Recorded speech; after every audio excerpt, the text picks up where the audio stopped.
بلوچستان کے شہر دالبندین سے ہمارے گدروشیا پوائنٹ کے نمائندہ محمد بخش بلوچ کی رپورٹ کے مطابق بوائز ڈگری کالج دالبندین کے زیر اہتمام سالانہ سپورٹس گالا ٹورنامنٹ کی تقریب تقسیم انعامات کے سلسلے میں گورنمنٹ ڈگری کالج دالبندین کے ہال میں ایک پروقار تقریب منعقد ہوئی۔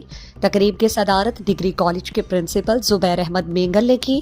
مہمان خاص F C commandant Dalbandin rifle Sajjad Ali تھے، جبکہ اعزازی مہمان خصوصی ڈپٹی کمشنر چاغی عطاء المنیم اور میونسپل کمیٹی دالبندین کے چیئرمین فیصل جان نوتزئی تھے۔ تقریب میں کالج کے طلباء کے علاوہ سرکاری افسران، قبائلی عمائدین سمیت مختلف طبقہ فکر سے تعلق رکھنے والے افراد نے کثیر تعداد میں شرکت کی۔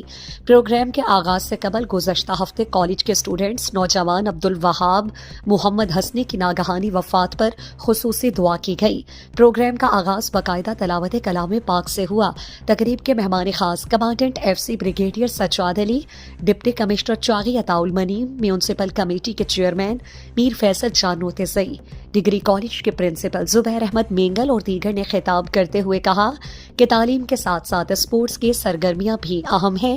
ایک صحت مند ذہن ہی ایک صحت مند معاشرہ تشکیل دیتا ہے۔ تعلیم ہو یا اسپورٹس، اس میں ہمیشہ سے چیلنجز آتے ہیں، مگر اپنی محنت اور لگن سے ان چیلنجز کا مقابلہ کیا جا سکتا ہے۔ اللہ پاک نے انسان کو ایک بہترین سوچ دیا ہے، ہمیں چاہیے کہ اس سوچ کو بہتر طریقے سے استعمال کریں۔ آخر میں مہمان خاص کمانڈنٹ ایف سی Sajjad Ali, deputy commissioner Chagai Atta المنیم، chairman Mir Faisal Jan Notezai, degree college کے پرنسپل زبیر احمد مینگل، بابو عبدالودود نوتزئی، پروفیسر محمد اشرف، سماجی رہنما محمد قاسم سنجرانی، حاجی آغا محمد حسنی، محمد عاصم سنجرانی، حاجی حامد گل یوسف زئی، انجینئر زاہد رند، حاجی محمد حسن، محمد بخش بلوچ، بابو نور احمد کمبرزئی، پروفیسر عالم اقبال اور دیگر نے انعامات تقسیم کیے۔ ڈپٹی کمشنر چاغی نے سالانہ سپورٹس گالا کے منتظمین کے لیے 1 لاکھ، کمانڈنٹ ایف سی نے 50,000، جبکہ چیئرمین میونسپل کمیٹی میر فیصل جان نوتزئی نے ای لیب کا اعلان کیا تاکہ کالج کے اسٹوڈنٹس آن لائن تعلیم سے مستفید ہو سکیں۔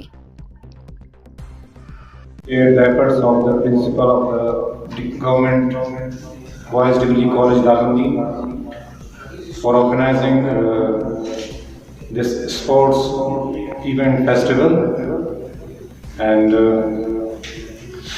the really big thing is that the environment I've seen here, because I've been to schools at that time when I was taking education, I didn't see such environment in Dalbandeen.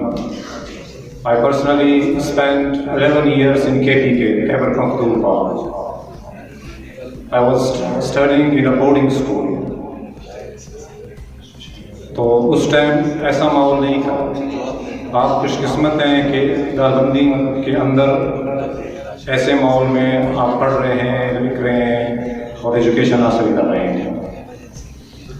تعلیم حاصل کرنا صرف یہ نہیں ہے کہ کل آپ جا کر جاب کریں یا کاروبار کر سکیں۔ تعلیم کا اصل مقصد ہے کہ آپ مینر سیکھیں، ایتھکس سیکھیں۔